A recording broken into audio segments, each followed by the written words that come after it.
Good evening, all. I welcome all for the third session, INA technical session in 2023. Today's session will be a webinar on decommissioning of offshore structure. The presenter is Mr. Pradeep Chandran, who is a lead consultant with Renewables and Decommissioning Group of Saipem. Our chief guest for the day is Mr. Girish, who is the former head of engineering offshore oil and gas, L&T Hydrocarbon.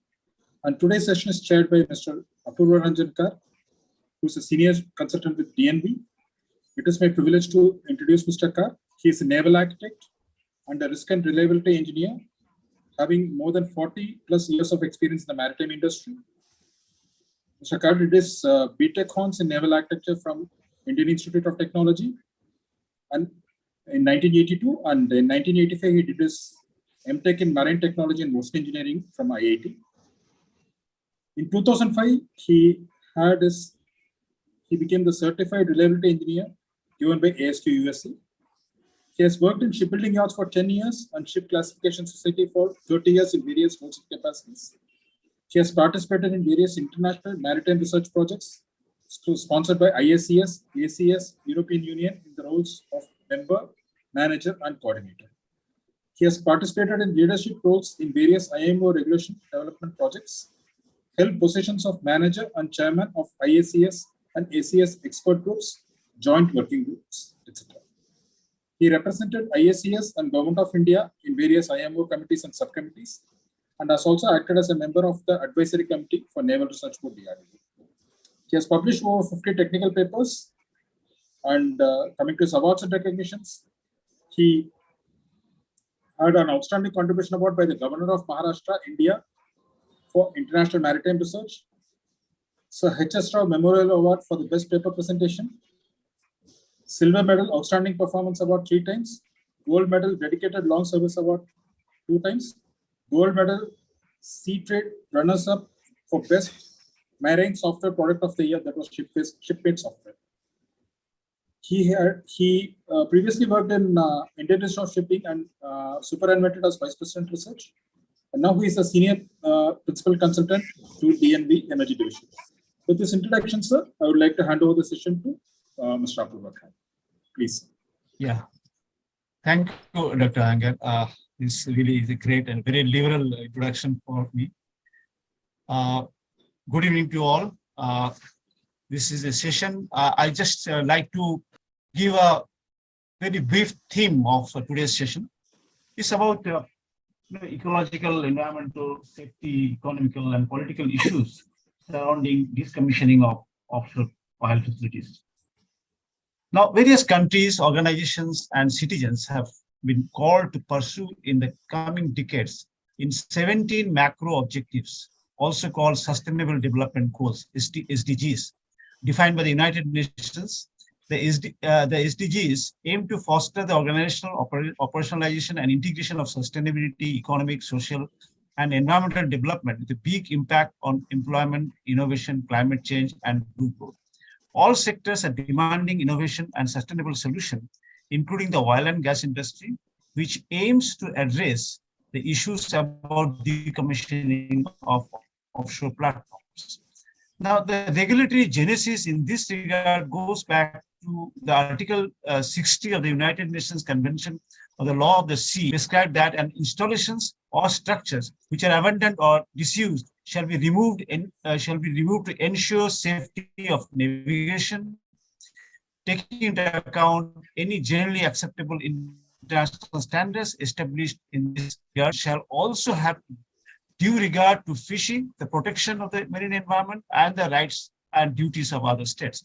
Consequently, IMO adopted the 1989 guidelines and standards for the removal of offshore installations and structures on the continental shelf and in the exclusive economic zone in 1989. That is IMO Assembly Resolution A6.2 within bracket 16. Now came the London Protocol, which is entered into force in 2006. This protocol is intended to be more protective of the marine environment. This LP follows an approach under which dumping of waste or other matter is prohibited except for these materials specifically enumerated in its annex. There are some materials which can be dumped. under certain conditions. And this offshore platform decommissioning comes under that. And then came the LC 4117, which came in 2019. This is a specific guidelines for assessment of platforms or other man-made structures at sea and intended for use by national authorities responsible for regarding regulating dumping of waste to ensure compatibility with and not to conflict with the requirements and the principles as set out in the Hong Kong International Convention for the Safe and Environmentally Sound Recycling of Ship guidelines. So this is the basic theme of today's session. Thank you very much. Now I'd like to, this is my privilege. I'd like to exercise my privilege to introduce our chief guest. Yes. His name is Mr. Girish Pai. He has an educational background, BTech from IIT Bombay in 1973. And then he did his diploma in management from Bombay University. And then his present position is consultant and trainer, engineering, supply chain management, and health safety and environment.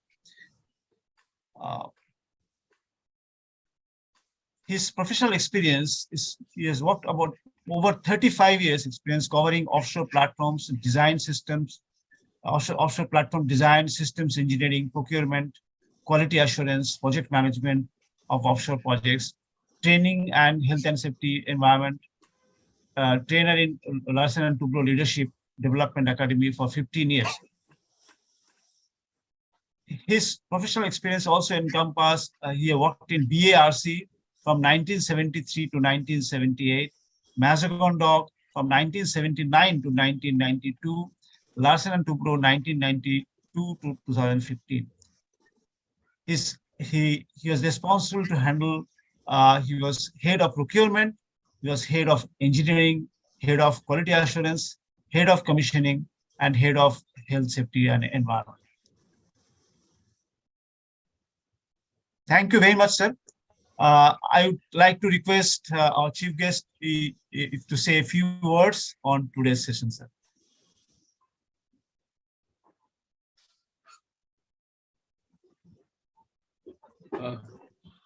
Normally, Sorry, yeah. Have comments at the presentation. You can comment now. Otherwise, after Mr. Chandran's presentation, you can comment also. Okay, that will be fine. Yeah. Then We need to introduce Mr. Chandran. Yeah. Yes. Okay, is it acceptable? Is it okay with Mr. Pai, sir? Yeah, I mean, what the session read that I will come in the end after. Okay, sir. Okay, sir. No issue. No issue, sir. No issue. That will be fine. That will be fine.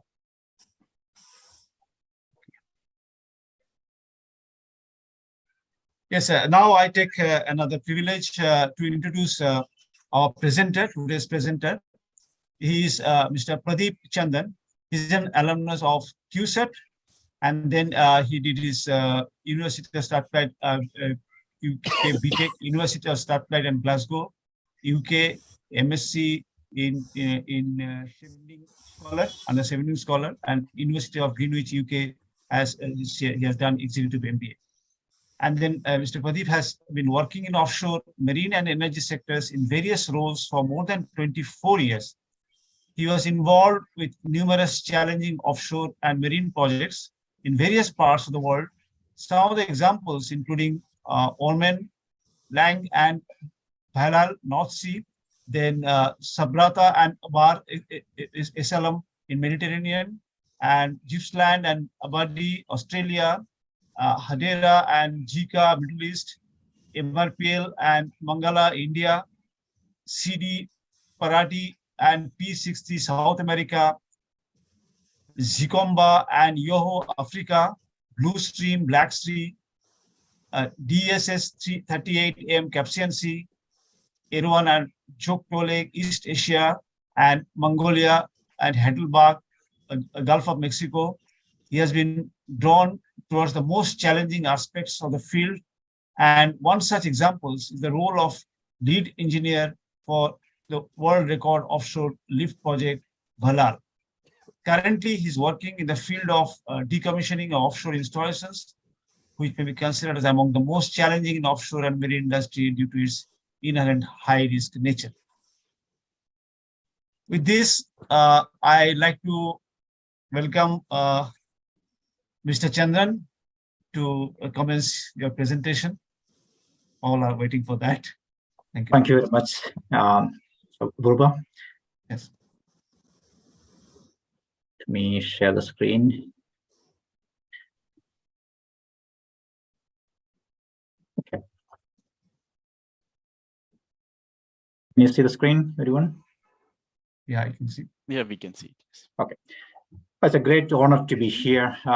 When I was the invitation was it's like a homecoming actually, and it's a great privilege. Thank you very much for inviting me to share some of the knowledge I gained the last many years. I'm trying to give this presentation from my own personal experience rather than from a Saipem perspective. So please bear with me.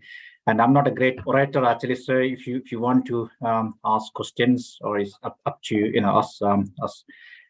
us feel as if feel fit actually. You can raise questions in between as an interactive session.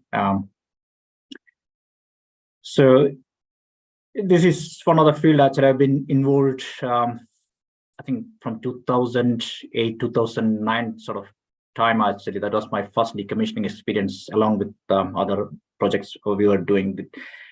And then I moved into some other jobs and then came back to this field again the last few years. So let's, the way I look, sorry, just try to. So I'm trying to explore this field in asking a few questions like, what is it? What is meant by decommissioning an offshore facility? So as most of the people know, actually, it's oil fields are quite complex array of, it consists of a lot of different types of structures. As you can see here, this is a typical North Sea infrastructure. There are jacket type structures with topsides and big GBS type, gravity-based structures, and a lot of subsea structures with the pipelines connected. All these jackets or all these templates may have the conductors and the going like 200 feet or 300, so many feet underneath the soil. Then some fields can be connected through FPS or the floating units, but most of these big structures are all related to the fixed installations. Decommissioning an offshore facility is basically a process of ending operations. It can be oil, gas, renewable energy. In the last many years, actually, I dealt with only one renewable energy field, actually. That is a wind farm, but not the actual wind farm. They installed a met mast. That's a meteorological mast. They wanted to remove it because normally that mast is installed at the beginning. I mean, before the installation, like 10, 15 years before this wind farm installation, to get all these meteorological parameters. Then they wanted to discard it. That's only one I encountered, but currently most of the renewable sectors actually need a decommissioning statement or how you're going to do it at the end. The key is returning its ocean location to an environmentally safe and acceptable condition. So it need not be a perfect condition, okay, because it's very difficult to do actually. It's not practically possible. So what is safe and what is acceptable, it's subject to interpretations.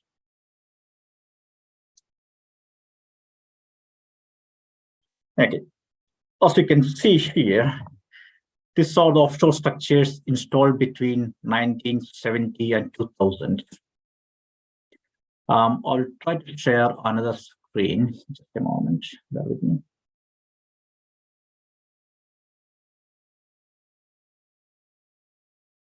Okay. Here you can see a number of installations all over the world, where you can see most of them are concentrated around Gulf of Mexico, a lot of in North Sea area, and Gulf area. And then Gulf area and Australia. There are some areas here, but generally, when you look at it, actually in Europe, there are areas in Mediterranean and other areas, but generally the Gulf of Mexico and North Sea is they are the pioneers actually of most of the offshore installations. You can see actually from here, most of these areas are, we can say, comparatively benign areas, but when you go to the north or south, the fields are quite challenging and the structures are quite massive as well. And here, some of these areas like deep water areas, there are huge structures as well in Gulf of Mexico or in the Brazilian areas, mainly used by floating structures. And when you go further in the sliding scale, you can see the number of installations are going up. So you can, if I take from 2000 and let's say 2025 sort of range, you can see that a lot of offshore wind installations are going to come up. It's huge installations. North Sea area is coming. And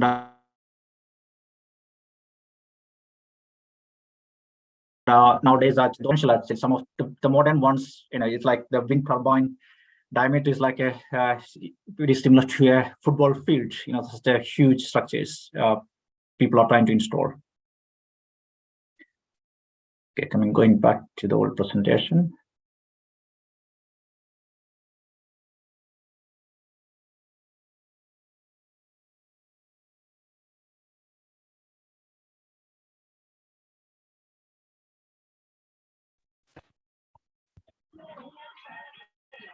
Okay. So let's assess actually what are the main drivers. Why everybody is thinking actually we need to remove these installations.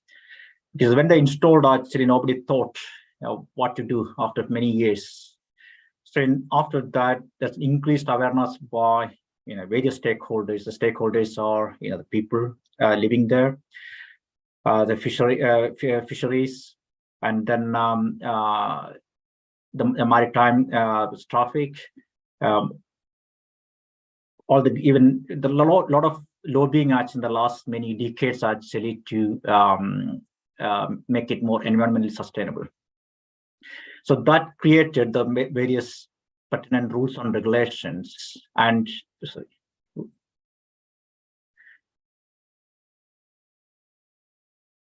I'm just trying to list as some of the most important ones. As Apurba already mentioned, this some of them.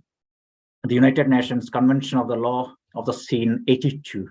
That's one of the most important one. The principles it created, and what they are saying is, any installations or structures which are abandoned or disused shall be removed to ensure safety of navigation, taking into account of any generally accepted international standards established in this regard by the competent international organization. Such removal shall also have due regard to fishing, protection of the marine environment, and the rights and duties of the states. Appropriate publicity shall be given to the depth, position, and dimensions of any installations of structures not entirely removed. As you can see, it's very vague because it's just showing, indicating actually a high-level framework, what to do, but it's very vague. It's not going to specific. And then comes IMO. And I must set everything above elevation of minus 55 meter below the sea level should be removed. Actually, that means between minus 55 to the seabed or below, we keep it. And this is mainly based on the navigation and fishing requirements. These are the very high level requirements at the moment. But when it comes to the real part, actually, where what to do, it's coming from the regional, national, or local requirements.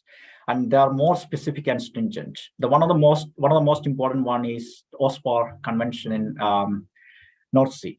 And most of the countries in the world, they're trying to emulate actually based on this particular convention.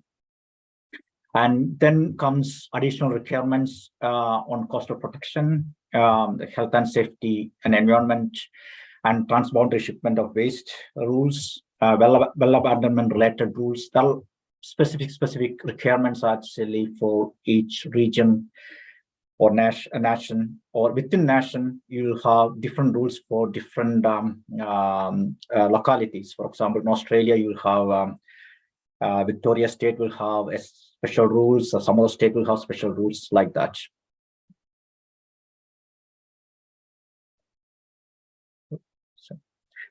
So here, the Offshore requirements are actually showing what are giving a bit more specific what to do. And it prohibits dumping and leaving wholly or partially in place offshore installations. Okay, that is quite important one. Actually, that telling it's completely prohibited. And all topsides, the topsides of all installation must be returned to shore. All steel installations placed after 9th February 1999, that's a key date, must totally removed. In the case of concrete installations, because they are huge, humongous structures, actually, it's like most of these offshore installations are huge. Because when I remember, actually, when you compare with any of the man-made installations like Eiffel Tower or Empire State Building or anything like that, it's a wonder actually. These structures, how the human ingenuity actually creating these structures are amazing. Yeah? And some of the world's biggest structures are created in concrete, basically in sea. And it's not that easy to remove. So as you can see in this table, all the fixed structures below 10,000 tons, steel structures 10,000 tons should be removed. Okay, that is the case of anything installed before February 1999. But anything installed after 1999, it should be removed completely. It must be removed completely. Okay, and then if it is actually more than 10,000 tons fixed steel, there is a loophole, or there's a potential area actually they can use that is called a derogation. That means you can remove partially, and then the bottom part of the structure can be removed in situ. Keep it in situ. And then the reuse is quite important. Then disposal at sea is not allowed. And the concrete gravity structure, as you can see, any structure, complete removal to land, yes. Partial removal, yes. Leave wholly in place, yes, that's allowed. Reuse allowed. Disposal at sea, this is also allowed. So this all subject to discussions with the regulator. That floating structures is quite simple. Everything has to be removed. Subsea, the same. Everything has to be removed. They're all basically smaller structures, and that can be most of them that can be easily removed. So sometimes when you look at actually some of the subsea structures are much more complex to remove compared to complex and challenging to remove compared to other structures. recently we got we were looking at actually a structure like a base of a some buoy, and it was filled with barite. It's like a material actually. The whole thing, the seabed, and it's like a big rock. And how do we remove actually that the whole thing is supposed to be removed? What will be the cost? And we know if the regulators, normally in Europe, regulators don't allow, or in Australia or other parts, don't allow a cost is it's not a reason not to remove. That's quite important point. So we need to or the operator to show that actually what is the best way to do it and how to do it, and what sort of costs associated with it. Even what will be the cost, they need to take it out. So that's the first drive. The first driver is actually, as I said, environmental appreciation of the environmental problems, and then creating the legal hurdles. And without a legal push, none of the operators or nobody's going to do it actually. So that's the reason actually this legal framework is extremely important. And then the second one is economic. Costly to maintain old structures, because even the platform is shut down, it's a big hazard in the sea, and maintaining that platform will cost huge amount of money. Because as you can see, actually, some of the structures here. This is one diagram from BP Miller platform in North Sea. It consists of a lot of different parts of structures with materials from 70s and asbestos and a lot of hazardous material, and then materials, like radioactive, naturally occurring radioactive materials and everything. So, and then after a few years, if you leave it in that harsh sort of conditions, the structure will deteriorate, and it's much more difficult to remove as a single piece, or using the traditional methods.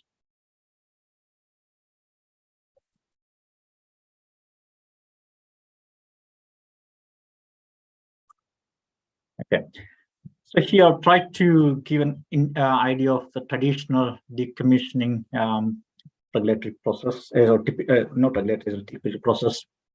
It's a long process. It can take generally 10 to 20 years. This is based on the UK offshore petroleum regulator for environment and decommissioning process chart. So you need all operators need to have a early discussion with the regulator. Then create actually possible option screening for pipelines. Because the pipelines is important. As per OSPAR framework says, we can leave the pipelines. So but some of the operators actually they try to take the whole pipelines as well. Then that is the next speed for the data and evidence collection and surveys with different they approach different consultancy companies and try to gather evidence from engineering side, from different stakeholders, different perspectives. Then they need to create a planning and producing the decommissioning program after discussing with this regulator. Then here it comes to the comparative assessment of risks, and then development and submission of consultation of the decommissioning program and environmental appraisal to the regulator, and through consultation to other interested parties, public for consideration. Then if it involves a derogation case, derogation means a partial removal. That means a jacket is like, let's say, 100-meter water depth. It cannot be removed completely because of the weight is more than 10,000 ton. Then let's say it's around, we can remove up to 60-meter, and then that sort of scenario they need to assess. They need to submit the program and then get the approval. Then the execution starts. That is our, everybody's most interesting part, actually, what to do, how to do it, and commence main works, and then progress report to, it's just updating with the regulator how it's going, and then revise the decommissioning program as necessary. Then finally close out with all the surveys. Generally, once the items are removed, the whole, because we remove from the offshore field and it will go to an onshore disposal facility for further recycling. So normally it should be done within a one year period. Then create environmental reports. Then create actually what is left in the site and how to manage it.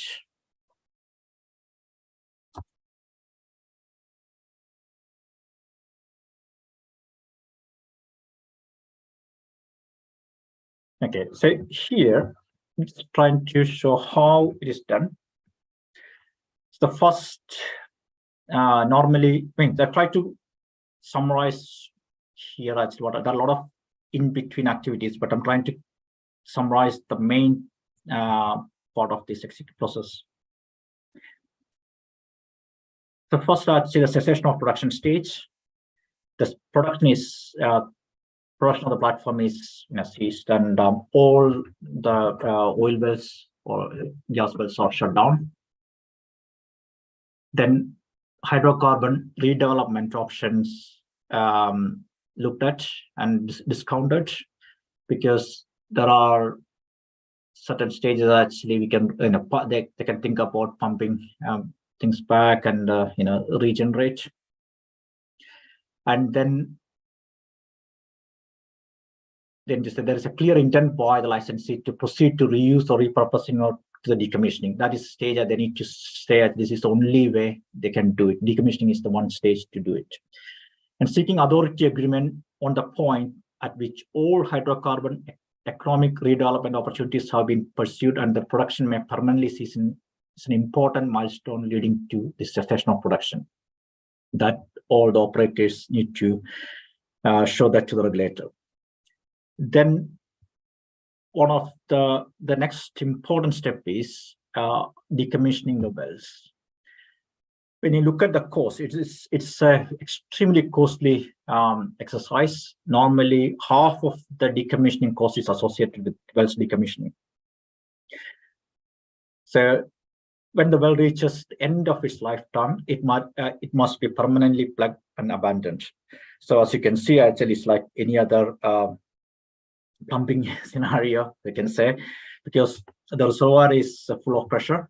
It's a pressure and it's full of fluids and gas. And once the production, even the production is ceased, it's not viable. It's still actually like a bubbling scenario. The whole thing is very dangerous case. So all these wells are to be plugged properly, and it's basically taking out, because as I mentioned, that a typical jacket or any other platform will have the conductors from the top and going to the seabed, and with different levels of piping inside. So you can say outside is a conductor and inside is a casing, and then different tubulars inside. So they take out the tubulars from the inside and they plug the wells in different using different plugs, and normally it's a cement or mechanical plugs are used, because that itself is a very challenging field in the sense, technically challenging, because oil, I mean, this the fluids can leach through all these barriers after many years actually, and so the well safety and well management itself is a big high risk field. Because in my team and all actually got a well engineer and well with a good experience and everything, but we normally don't take this sort of risk, because that you need very specialized equipment and people to do this job. And if something goes wrong, the companies will be, the litigations will be extremely costly. It's like Deepwater Horizon and all sort of big problems that can happen. And people can sue the companies even after many years.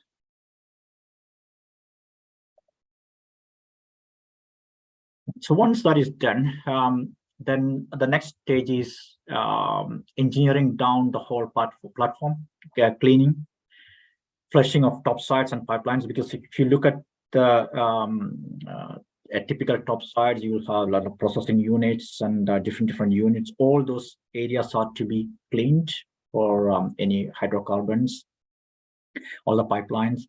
Then all the energy-related items, like electrical items, all these systems are to be shut down and make safe for the next stage. Make safe is a very important scenario because the people are still there for each stages. So make sure actually everything is safe for the people and the environment. And once that is done, the platform will be down manned. So normally that is another specialist area. There's a specialist team do this engineering down stage, and then comes the preparations for the removal, and that involves creating. It's basically the reverse of the installation scenario. Okay, that means actually you need to create aids for removal. Then all the structures are old. Sometimes you need strengthening, and then separating different modules. All these modules are connected with pipes and cables, and lots of things are actually there. And then makes safe for the next removal stage. And so all these items are, old platforms got a lot of hazardous materials inside. Normally a proper verification is done at different stages. Even before reaching this preparation stage, a typical inventory of all the hazardous materials are taken, but then that is always verified throughout this decommissioning process. And then for most of the removal lifts, the weight is quite important, and the weight and CG of the structures, because when it was installed 30 or 40 years ago, the conditions were different, and now a lot of items must have been added into all these modules. So you need to have a proper verification of the weights, and yeah. So this part is also normally done by a specialist team. Then comes the more what do you call actually interesting part for many of the people. Even though the plugging and abandonment is one of the most costliest, then removal, then comes actually the preparations and the other phases. It's costly as well. Here, one principle is actually try to remove as much as big chunk as possible, because separating, if you look at this platform into different modules, it's not that easy because it takes time and it needs to be done from the platform in a very harsh conditions or with a limited bed space available. So it's quite costly. Because of that, and another thing is actually taking the hazardous waste or dealing with the hazardous waste onshore is much more a much better scenario than doing it in offshore. So try to lift the whole thing as a single, as much as a big piece is quite important thing. So they're done by the huge vessels. Some of the biggest vessels, and most of you heard it actually from a naval architect's perspective. I worked with a 7,000 Corlot. When I went there for the first time, it was an engineering marvel, and we were involved with some of the biggest lifts in that time. Now things change. Actually, this other players they came like this is Leitner from Herama. Earlier, actually 10 years ago, 7,000 had the biggest lift records. Now Sleipner got the biggest lift records for this type of lifts, single lifts. It can Sleipner can lift 20,000 ton, and S7000 is 14,000. Then this beast came actually, this all seas pioneering spirit. I think that's one of the biggest ships or the vessels in the world, 1 million ton displacement vessel, and it can lift top sides 48,000 ton, as you can see actually like here, and I think they were expanding to 60,000 ton as well. And jackets 20,000 ton to 25,000 ton. They're thinking about it. They're huge, humongous vessels. Real engineering marvels, though. Then there are assisted. This is the big lift vessels. Then there are a lot of things involved here. Okay, because in order to prepare it, some of the things actually forgot to mention was this is on the top side.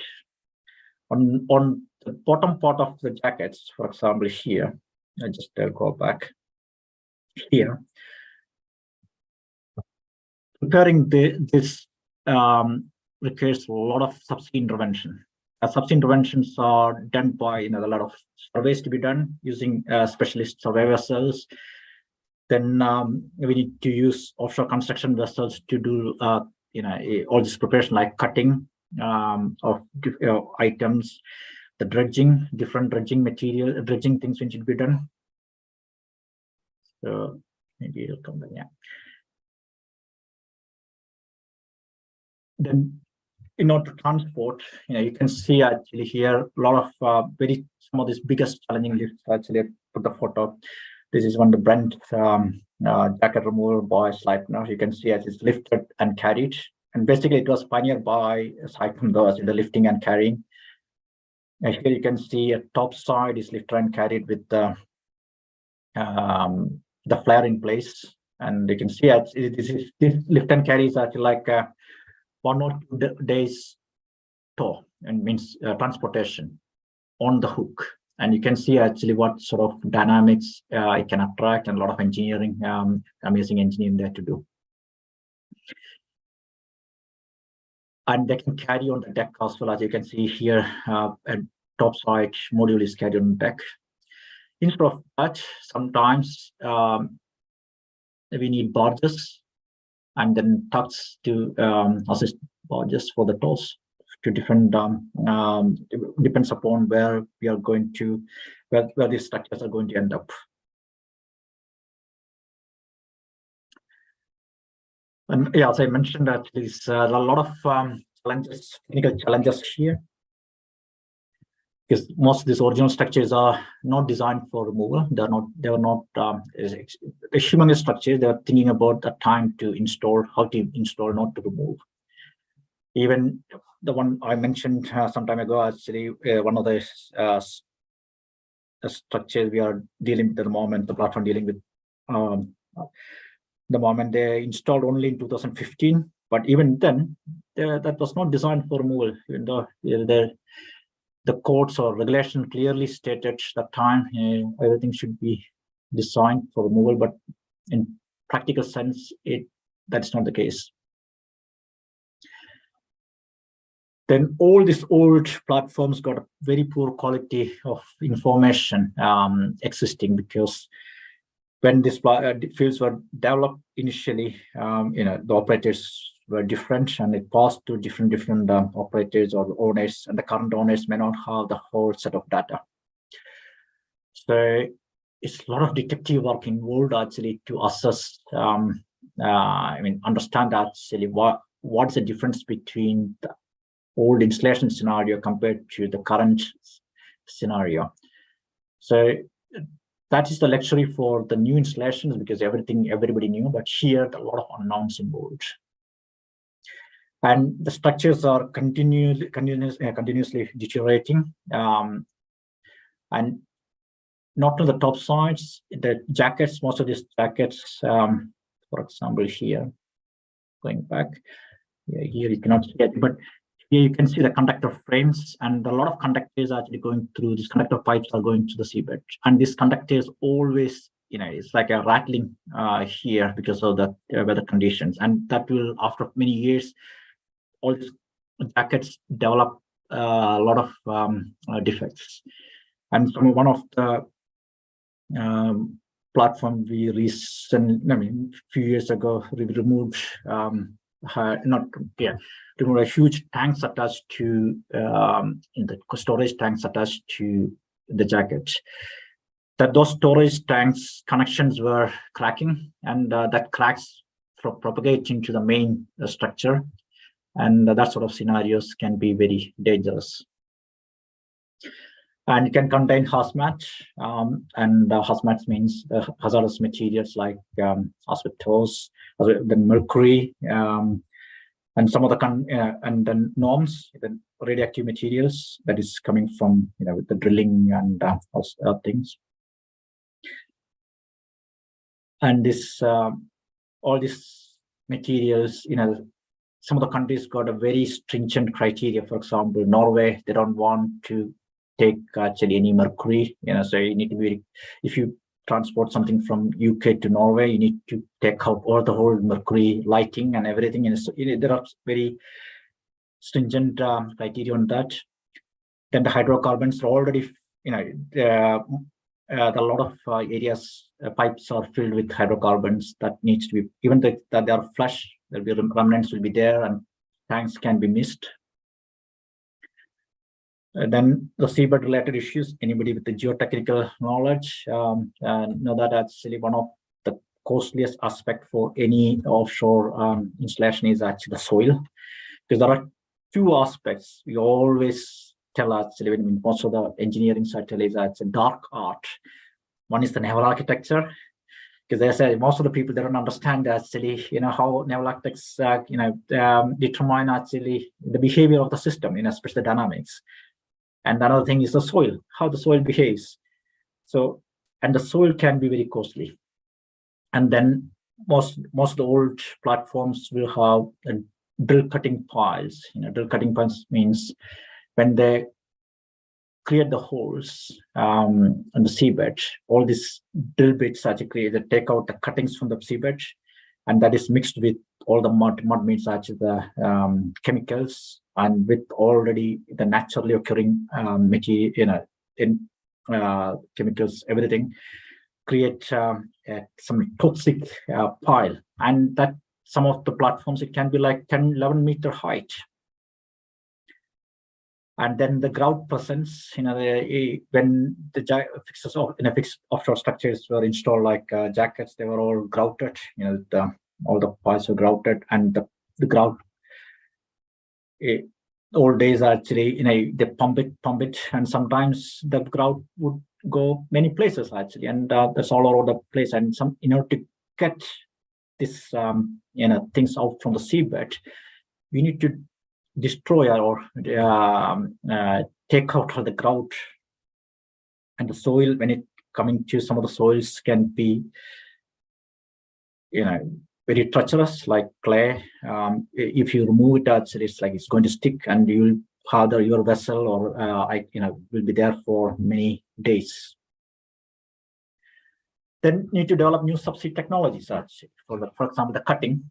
Cutting is actually, we try to use one of the projects we use, the recent one, a combination of 3 technologies, like diamond wire cutting for the big items, And we develop actually the technologies for like 6-meter diameter legs, and now we're developing for 9-meter diameter legs. Then we use abrasive water jet. So I don't want to go into the detail actually, but you can see the abrasive water jet is basically inserting. This here it shows actually a cutting of foil internally, where you insert a cutting tool, and then a water jet with the medium like a garnet, or it will be pumped very fast around actually, and then cut the piles internally. Or they can cut externally as well using water jet. And when we try to do that in deeper water depth, based on the water and characteristics, it may not work as intended. Then we use explosives cutting, and explosives are used cut cuts normally in Gulf of Mexico area, but not very common in North Sea because of environmental awareness, especially for the marine mammal safety related, because the shock waves can create problems. Then dredging for different soil conditions, as I mentioned, and you need to create new technologies to actually dredge faster, efficiently. And those dredges are like a huge structures. I don't have a picture here because they will go underneath, go under the seabed like they're all autonomous vehicles going under the seabed on rails like a tanker sort of thing, and do the things. Then some structures, decommissioning need to be done in a live field. That means it's not the whole field is not shut down. I mean, shut down in the sense not cease production. And some of the platforms are still that they want to remove part of the platform, not the whole platform, and then that creates additional challenges. And this is the one of the last part of the process. I don't know whether, hopefully I'm on time. Actually, just trying to, hopefully I'm not rushing through or lagging. So this onshore, this was the last part, but is equally challenging. We remove all these big facilities from the sea, so you're taking the problem from one area and taking to another area, just short to handle it. But this is we need a specialist facilities to handle this. Not because of the size of the structures, because of the size of the vessels, and because of the materials involved. So here you can see actually this is from one of the projects Saipem did, the locks. You can see there are huge jackets on the key side and top sides, and you can see it's quite a remote location compared to other areas. And we really struggled to develop this in many parts of the world actually, because in Europe actually we got some good facilities, and even then the deep water facilities are very rare, especially for such big vessels. It can take, maybe in the world where a couple of facilities only can take them. And then, for example, all these subsea structures like jackets are normally covered with marine growth. And when you take out all this marine growth to location, it's going to die. All they're going to die, and the smell will be horrendous. So you need quite remote facilities are normally preferred. Then they should be able to, the right side is actually one of the facilities in Norway, Aker facility, and this is one facility in UK in April. this way, yeah. And they should be able to, the typical target is 95% of material recycling. And we try to extend to 97 sometimes. And it's a huge demand for the steel, and steel is highly coveted, especially from most of these offshore platforms. Because there are really high grade materials. And for example, the one we are looking at last few months was actually all the materials were 460 grade steel materials, and they're very useful. But rest of the materials also fully recycled, and the last 3 or 5% material is material normally going to the dumping yard. And the specialists, like extreme hazardous materials like asbestos or NOM, they're going to a very specialized areas for underground or specialized area for keeping.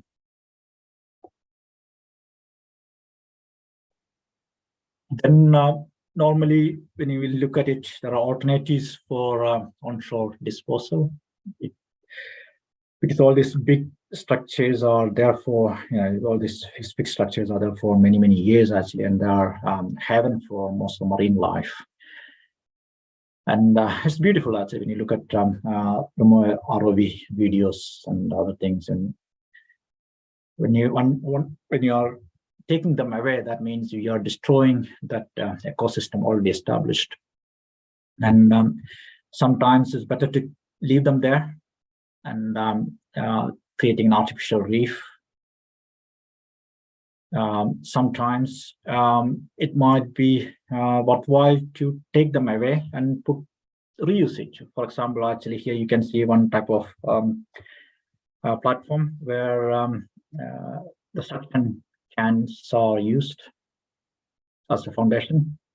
Here, this can be detached and transported back to some other location and reinstall some other location. But it's not that easy as in principle. It looks quite easy, but in practice, it's a very, very difficult one.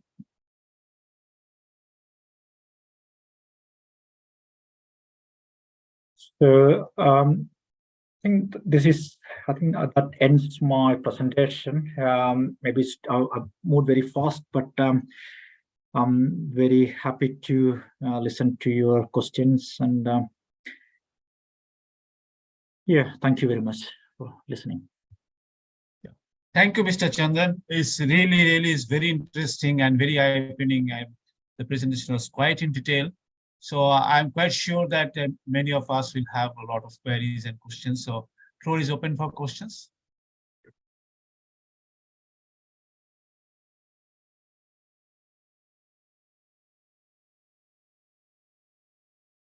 Yeah, can I ask a question now? Yeah.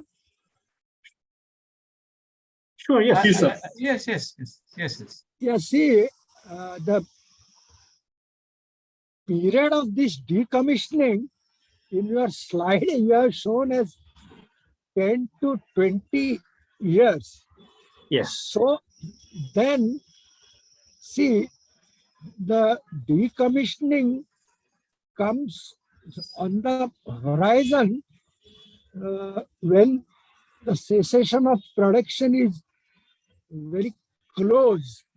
So after the cessation of production, how long, the activities will go on, and in particular, because it's a revenue sinking activity, nobody will be interested in it. So your views on that? Yeah, that's a good, interesting question. Actually, it's a very important question as well, because the decommissioning there is no revenue. Okay, even though most of the companies put aside some money for it, they try to avoid it because everybody wants to show a very healthy book. any of the any CEO of the company actually, and they try to move this target to the future always, or pass to another company at the end. And the reason I said 10 to 20 years actually, the companies think early. Actually, it's not like as a 10 to 20 years that includes the thinking. For example, this platform, one platform installed in the 70s, but they start thinking about it, how to do it from maybe 2000 onwards. Okay. Then they go to the next stage slowly. And then when they reach COP, from the COP, the whole decommissioning can happen within few years.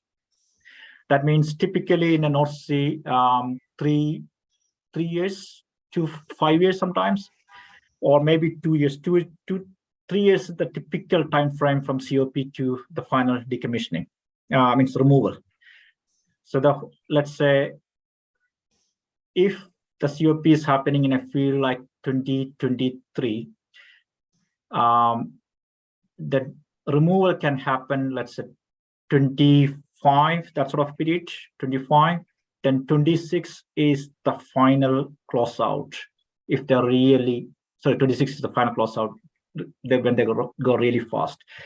But generally, let's say 28, 4 or 5 years period we should allow. But the planning has to start 10 years back then. Is that? Yeah, they need to think very quite far ahead actually. Yes, it's normally the companies look at it. Most of the platforms we do now, the operators started the process long time back. We got this all the decommissioning studies started like 2000, 2003, 2004. That's what period decommissioning studies started.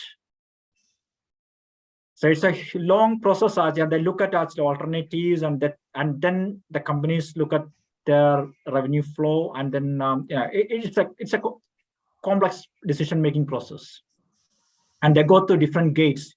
Each gate actually, most of the companies will have what to do, and then the next stage they go at it. But generally, it's a long process. What I was trying to say is that 20 years is too much a stretch in certain cases, but complex platforms, that is quite reasonable. Yeah, you showed many regulations. Now, have any regulations been actually enforced in any either USA or European Union? Because others may still be thinking about it. I don't think anyone has started it. But no, I think it's a good question. I mean, Europe is matured and US is matured. Actually, it's very strong regulations are there, and the UK regulations are highly enforceable. And the regulators they look at it very clearly, because a lot of decommissioning happened in the last let's say 15, 20 years or so. And the yards are there. The whole regulatory framework is there, even though they are updating it. It's in a very matured stage. But when you look at actually other areas, for example, we are working with Australia, and their regulations are sometimes it's even more stringent. They are coming with actually, but they're learning actually. They're learning and trying to develop the framework, and operators are actually discussing with them what is the best way to do. For example, the platforms, they don't have a clear idea whether to remove the whole platforms or derogate. Okay, and they say actually, can we stop at this IMO regulation of -55? But the regulators are coming with the position that you need to remove the whole thing. Okay, because they are more environmentally stringent in some aspects, and because of the pressure from all the stakeholders and the lobbyists, that can affect. So each place is actually developing, the whole framework. I think the next 5 or 10 years, you will see actually huge amount of changes, and mainly it is all they follow from Europe or US actually regulations. And OSPAR is the biggest change actually, as I mentioned actually, because you can see it's quite specific. All the regulations are quite specific. Mr. Chandran, can I add a line? What you said? Yeah, this IMO guidelines. These are guidelines. These are not regulations as such. So, is the national regulators who are supposed to implement, taking the based on the principle of IMO guidelines. So, IMO guidelines per se is not mandatory, and it is the minimum requirements. So the national regulators can have much more than that, and they may go into much more detail, because IMO regulations are not so detailed; they are just more of the principle type. Sure. That is one thing. So, and as Mr. Chandran right at the beginning, he said that this discipline itself is not a perfect discipline. So these are always improving, and is sort of evolving, and and it will be subjective. It will be subjective definitely, because case by case will be quite different. So that is what my understanding is. Thank you very much. That's there correct. There are some more questions actually. Sure. One is, Mr. Siddharth Srivastava. What he asks is, are there professional offshore asset breakers available like ship breakers? You know about ship breakers, so similar kind of a thing, whether it's there or not in the offshore industry. Yes. In the decommissioning yards I mentioned, so I'll go back to this one. For example, the one shown here, there are professional decommissioning yards for offshore structures. So they are proficient. There are it's not simple as it is, because it involves different operations. For example, here, one is actually we are taking the things to the shore. Okay, so when we take the things like in barge or the vessel, let's say take one big structure on a barge. So when it comes to the shore, in order to take them onto the quayside, there's a marine operations are involved. Okay. Those marine operations, you need a specialist contractor. Okay, and when then it goes to a place where actually they store these items, and then the topple in the sense that they need to make it into small chunks like a shipbreaker, and that is done by this specialist yards. Then how you deal with all this what do you call it, the hazmats and all the environmental stuff, that is another specialist contractor involved. So there are different contractors are involved, and that is normally organized or coordinated by this breaking, or we can say actually equivalent breaking yard like this. So definitely, and the important thing is that is quite matured in Europe and US as well. Actually, Europe I can easily say, because we are dealing with them as a very specialist entity. Yes, Mr. Siddharth, are you happy with the answers? Yeah. Is it okay for you? Yes, thanks a lot. Yeah, thank you. There's another question here, Mr. Ullas Kalgadgi. What he's asking is there a certifying body that certifies decommissioning activity, stating that the associated risks are taken care of? I think this already you have explained. Anyway, if anything addition, you can just add it. Yes. I think, as I said, because this is coming under, for example, in UK or any country in Europe, so it's coming under a national regulatory body, and national regulatory body is actually regulating operators, because they are the the owners of the site, and they need to show that they're doing everything safe and environmental good manner. And at the end of the stage, they need to have the certification and approval by the authorities. Thank you. Yeah. There is some questions by Mr. Jyotispan Dasgupta, is the president of INA. Firstly, he has thanked you very much, Mr. Chandran, that excellent presentation and a very good perspective and a new topic. But he has 3 questions. Sure. First one is, what happens to the pile structure below seabed? Are they plugged? The second question is, what happens to the subsea pipeline cables and equipment? Lastly, he said, if the facility is to be used for CO2 sequestration as per CCS option, how are the preparations done? Can you throw some light on this issue? Okay. So hope, yeah. Can I repeat? Shall I repeat the questions or one by one? Or That's fine. Actually, I can understand. Only the last question, I will struggle, to be honest. But the first two are quite easy for me. Actually, let me try and see as what I can do. So let me take one of the slides. It's easy to. Sorry. Yeah. So as you can see here in this typical fixed structure is jacket structure with piles. So my understanding, the question is actually, well, the question is related to the pile. The pile is actually, it's an open pile, isn't it? Actually, this pile is basically grouted to this structure, is holding the jacket.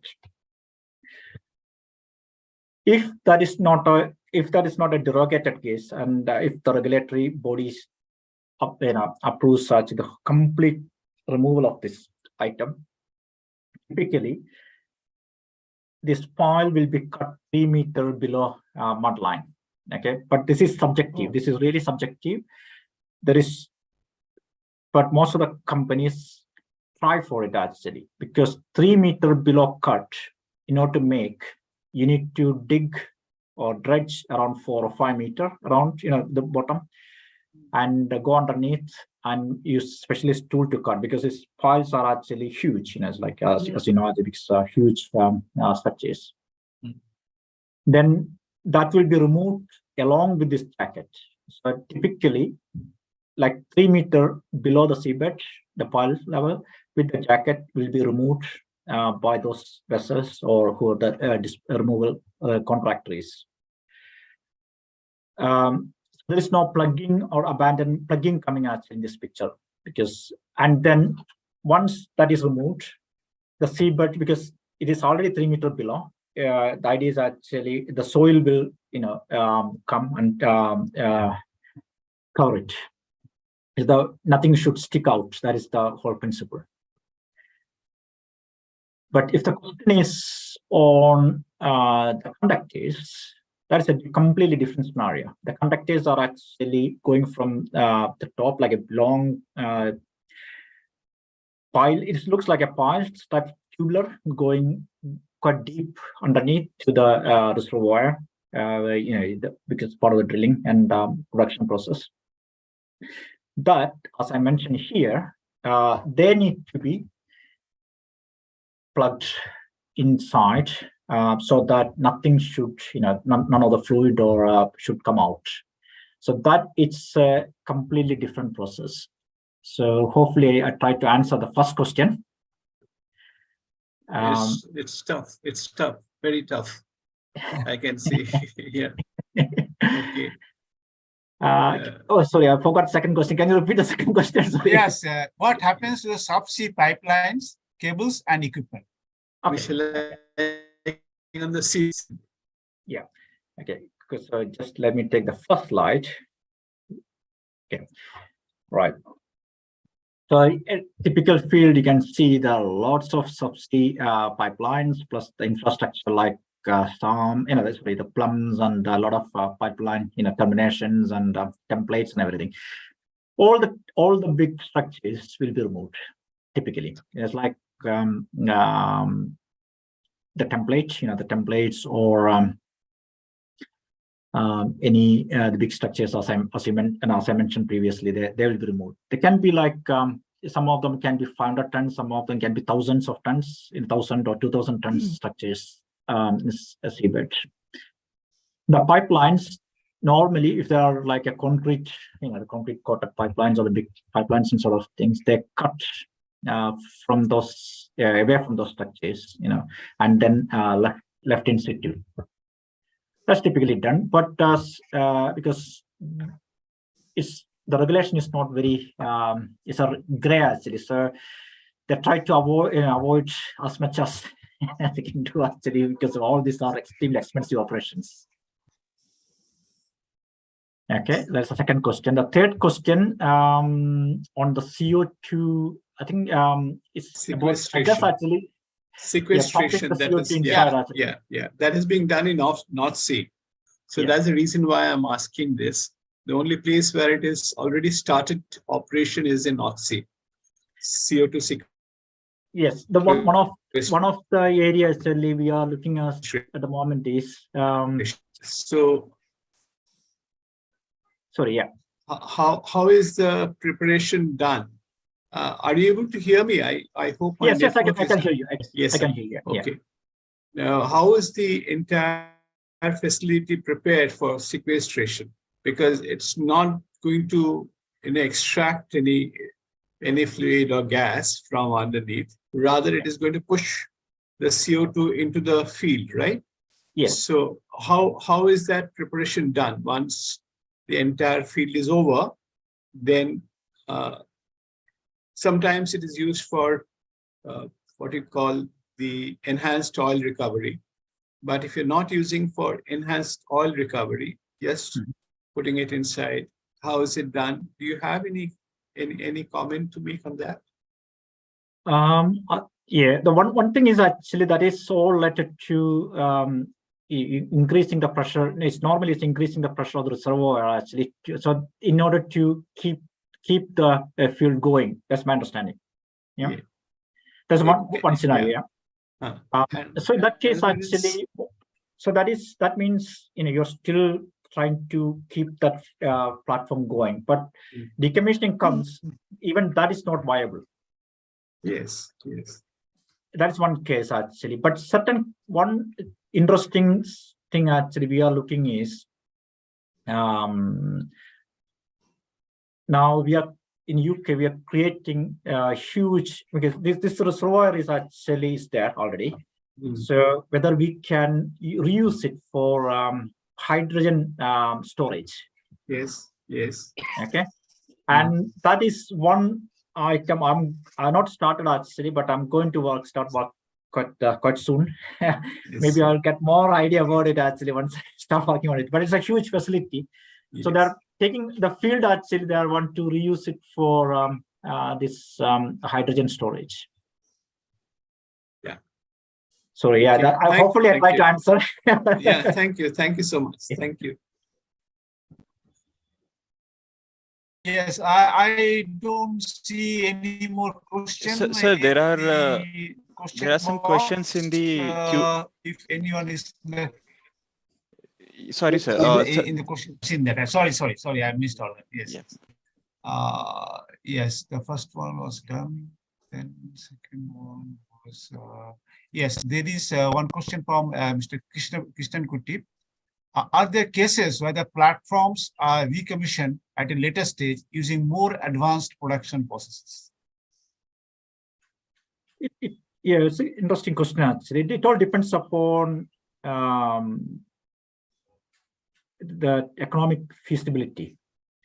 So it's like if they cannot keep if they cannot make money, of course, actually. And the operators look at actually what is the best solution. They try to leave it there, especially for the old platforms. It might be they try to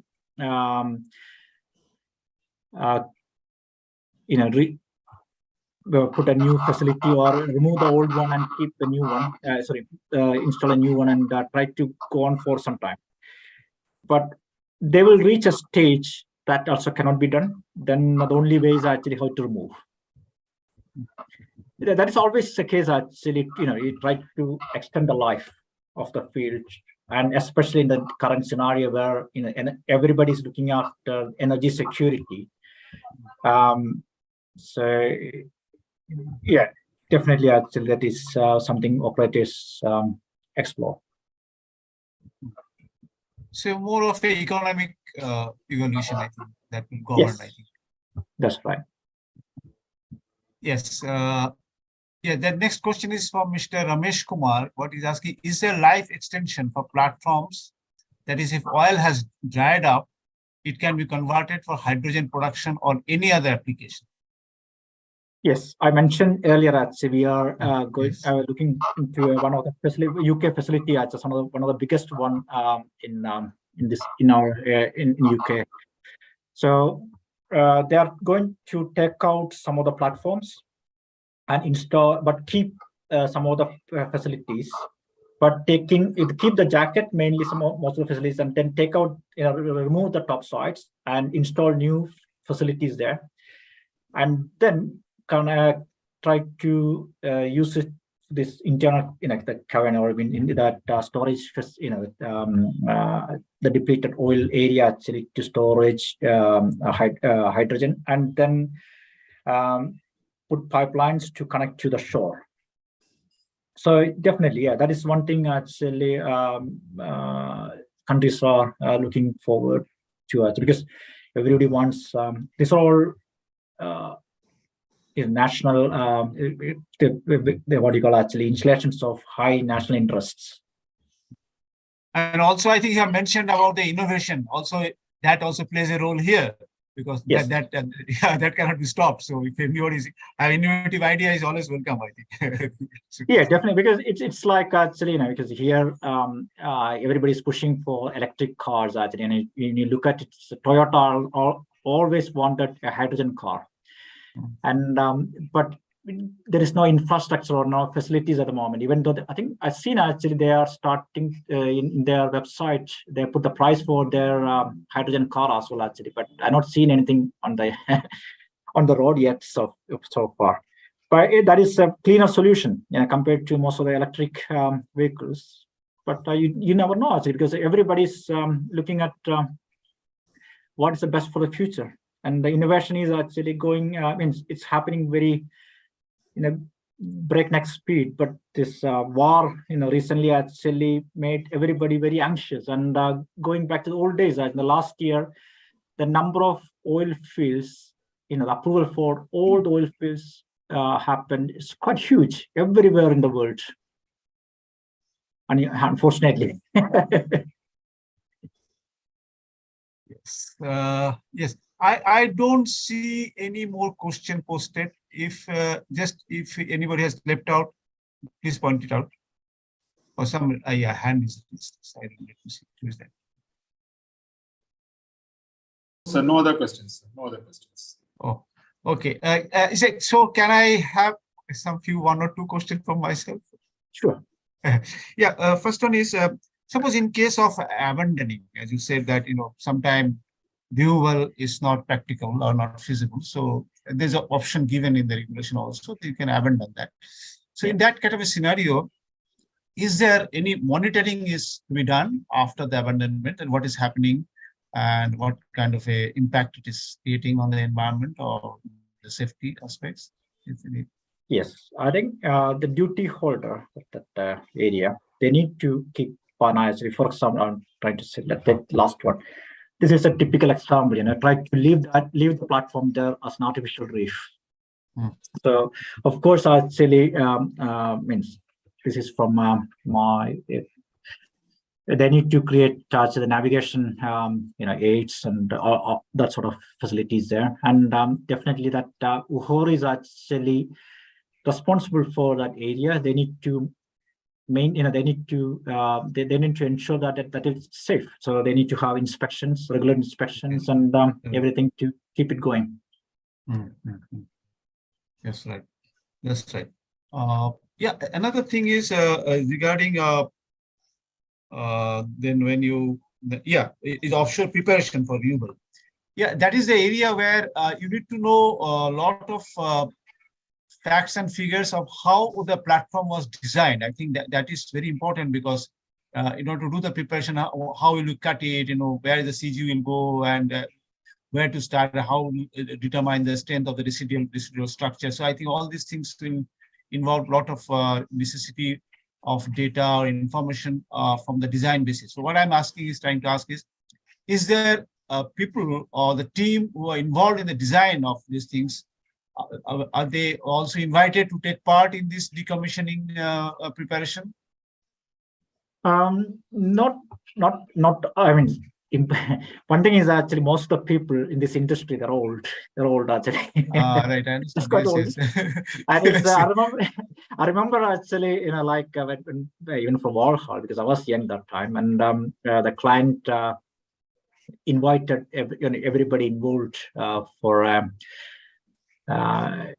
this team building exercise, and they asked, then they took out age of people actually, And remember, the average age was 55 at that time. And it's quite interesting actually. But yeah, the question-wise is quite interesting question, because the one platform we are looking at the moment, they have very poor quality of information, because everything was done, in the old days, amazing engineering, but they had this films, that all the information in the films, but a lot of them got destroyed. So a lot of design data is no longer there. So then the important from an operator's perspective is actually they need to create a very talented, or not only talented, very experienced team to piece out this data in a quite like a detective sort of thing. So they should be able to understand what is significance, and because that will be part of their tender as well. So if there is any mistake, they will, at the end, that will be costly. Yes. So experienced people creating a team is one of the important things. But sometimes you not be able to get such an very the people who actually designed from that time, and then we need to work with what is available. Understand. Yeah, just one more query. I think some more questions are there. Before that, I just have one query. Yeah. This is regarding when you are moving some of the items to the shore, and from the shore it needs to be disposed of. Yeah. So that authority, who is that? The same authority who is approving, examining the decommissioning of the platform, or is there some shore-based, land-based authority? It's an independent, separate authority. There are so many layers are involved actually. For example, even though that item is removed, for example, this platform is removed and moved on to the shore, operators are still liable. Okay, so they will keep an eye to make sure everything is safe and everything is done properly. That is their own thing, especially for example, like a big oil companies, they don't want to have any bad incidents. Environmentally or health and safety wise as well. That is their own one. Then that is related to their original regulator as well, actually. So that they will keep an eye. Then where it is going, they will have their own regulations. For example, we are removing something in the UK and taking to a Norwegian yard. So Norway will have their own regulations. It can be related to how you do the things, like a fabrication yard. It may not be everything to do offshore. For example, in UK, there is a special regulation called CDM, and that regulation is always related to what we do onshore. And it will have a certain, like a, what do you call, set of responsibilities assigned and everything. Actually, it's slightly different to this one. And then in some countries, especially now in like Australia, I mentioned earlier, if you are doing it, for example, I'll try to take that map.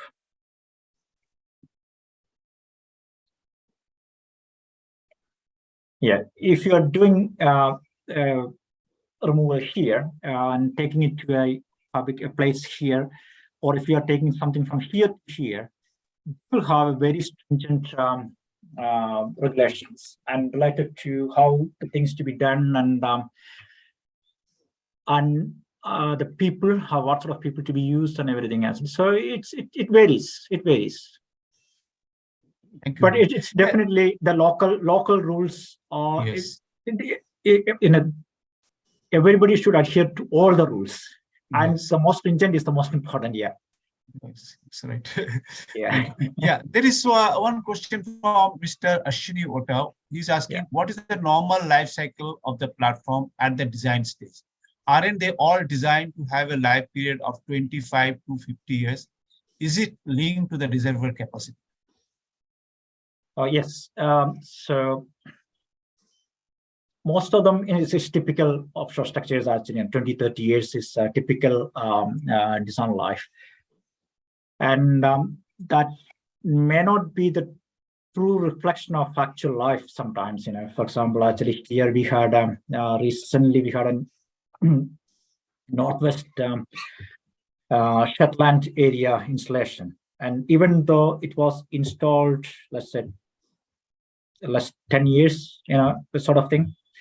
But when you, because when you do this IRM survey, like inspection, regular inspection survey, you find actually there are some areas are such susceptible to fatigue, and that fatigue life actually need to check and see actually what is left, and that might be different to the design scenario. So it is a continuous monitoring and understand actually how good the platform is actually, and whether you can extend the life or whether you need to shorten the life, unfortunately. Yes. Yeah, there is one more question. I think Mr. Ramesh Kumar. Firstly, here, thanks for the information that platforms are national assets. What is the chance of Bombay High platforms retrofitted with electrolyzers to produce hydrogen, which supports the hydrogen economy? Then the life extension of the platforms can be achieved. Yeah, I think that theoretically it is possible. As I said, its important thing is sometimes the top part of the platforms you can move it and change it, but it's not that easy to change what is underneath the subsea structure. So subsea structure sometimes, depending upon the condition, Bombay High actually it's not that environmentally susceptible, so it may not be that problem, and definitely there is a potential to extend, because unfortunately I don't know the exact details of the Mumbai High platform. Maybe Mr. Girish Pai and other people can, and they know much better than me actually. But typically that as long as the substructure can withstand, there's a potential. Thank you. Yes, I think we have come to a question answer session, because I don't see anything more, any other questions. So if anybody else or have anything, can please go ahead, or I'll just summarize. Yeah, everyone is only thanking you. Thank you. And if you need any information or anything like that, I'm very happy to, any questions you can ask even later, and I'm happy to assist you actually. So I go ahead with summarizing the presentation. I think during the question answer sessions, most of the things was quite clear. Excuse me, we need Mr. Girish Pai as a chief guest to make his comments. Okay. And then you can sum up. Okay. Yeah, Mr. Yes, Pai. Yes, can you please? Yeah. Yes. Thank you first for inviting me to this interesting presentation. And as I was listening to the presentation, I had a sense of deja vu, in the sense that we have first the load out in the yard, then transportation in the sea, and then installation at offshore. And what we see here is that there is a sort of reverse transportation, where first all equipment are made safe, and then the deck is cut, it is put back on the barge, and there is a loading. Of course, the yard where it is loaded in could be different from where it was made, and but the problems which we face during actual load out in the first place, that is, I remember we had a tough time facing this. We had to spend sleepless nights answering the marine warranty surveyors during load out, transportation, installation, and all the people like Noble Denton and ABL and all those people. And now they will be coming back in a different avatar. But the major difference is that the contractor who made the platform has no stakes in it. So majority stake in this decommissioning is directly the operator. So the risk has to be borne by the operator. Secondly, the concept is in line with what we see, the circular economy, that is whatever is put in the product has to come back for recirculation.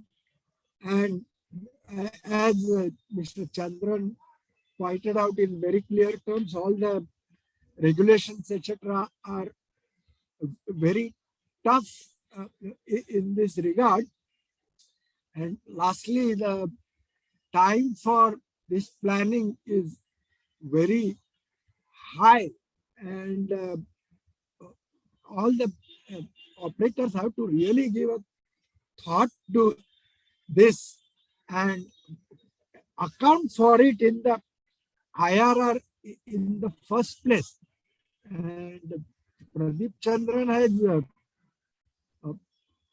done a lot of work in presenting, and from all the questions and answers what we saw, that it was indeed a very lively discussion, and I hope we'll see more of this decommissioning in times to come, including from India. And one question which was faced by him was regarding the dedicated yachts for this decommissioning. So currently, I think we have Alang Yard where it is just dismantled, but I think this is much more sophisticated.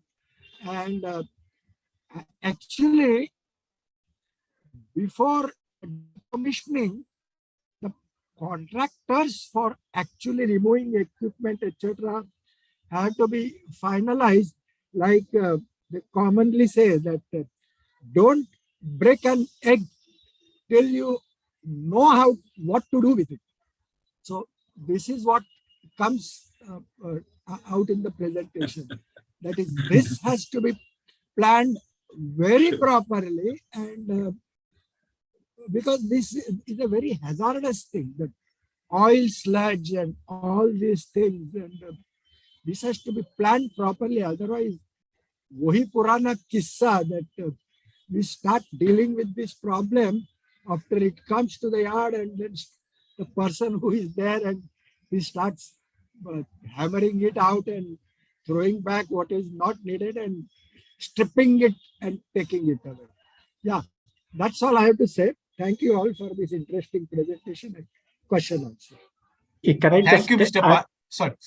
Okay. It's a very, very good observation, actually, Mr. Girish. And one thing I can add is when you look at actually this, because a specialist area, actually, and Alang is one of our own shipbreaking yard, and we looked at the potential facilities all over the world, and I can say that there is nothing available in the southern part of the world. So it's an opportunity, and it's a something India can look forward actually how to manage it in future, maybe. Yeah. Yes. Thank you, Mr. Pai. You have really brought out very, very thought-provoking issues, which really is our responsible duty to take it forward and really put in a collective thought in that and see that what best can be done. And thank you, Mr. Chandran, for your really, really very, very enlightening presentation. So I go ahead with summarizing of the presentations. Firstly, Mr. Chandran has started with the statement that this discipline is not an exact science, is sort of a subjective, lot of subjectivities are involved. And he also mentioned about the future prospects of offshore activities, particularly in the renewable energy side, that is wind turbines, There is huge prospect in that. Then he brought out the legal requirements for environmental sustainability, because this world is becoming more and more aware about this. So he highlighted that how important all these things are. And then he also pointed out the important sort of some important legal requirements, and some of the requirements are quite vague, and no specificity is given there. And then he mentioned about IMO, how IMO has come up with some specific requirements, and then how the regional, national, and local requirements, which are how are they, or the characteristics, they are quite more stringent than the IMO guidelines. Then he brought out these OSPA requirements, which is quite extensive and quite detailed requirements, and which prohibits on the dumping wholly or partly, and that requirements that regulation requires complete renewal, and also it mentions about which part can be dumped and which part need to be moved to the shore. He mentioned about the bottom part in some situations can be kept in sea. Then he mentioned about the various types of structure, and the various processes vis-a-vis the type of structures like concrete, floating, subsea, and what is permissible and what are not permissible regarding all this type of structure, and which requires agreement with the regulators, and considering the technical and cost and environmental issues, and legal and economic issues. Then he mentioned about typical decommissioning process, and he mentioned about various stages and steps. And he also mentioned the process can take as long as even 10 to 20 years.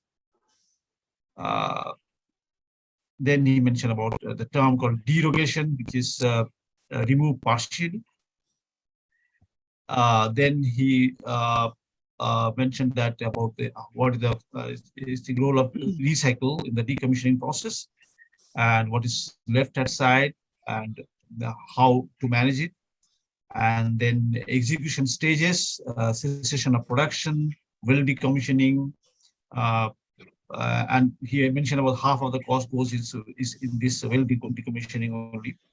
And this jackets, how it is to be permanently sealed or plugged, and this itself is a very challenging field, and there are a lot of legal implications are there, and if it's not properly addressed, then it can pose a lot of danger. Then he mentioned about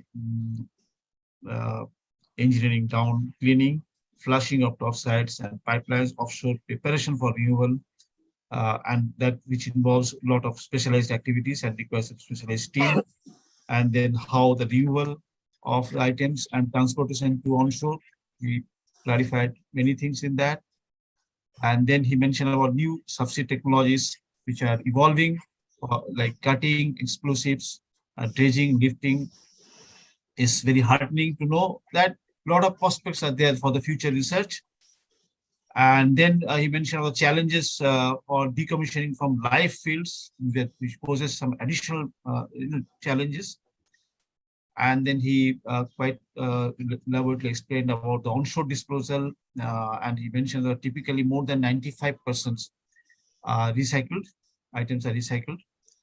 And he also highlighted the alternatives to onshore disposal, like artificial reef, reuse in another location or another scope.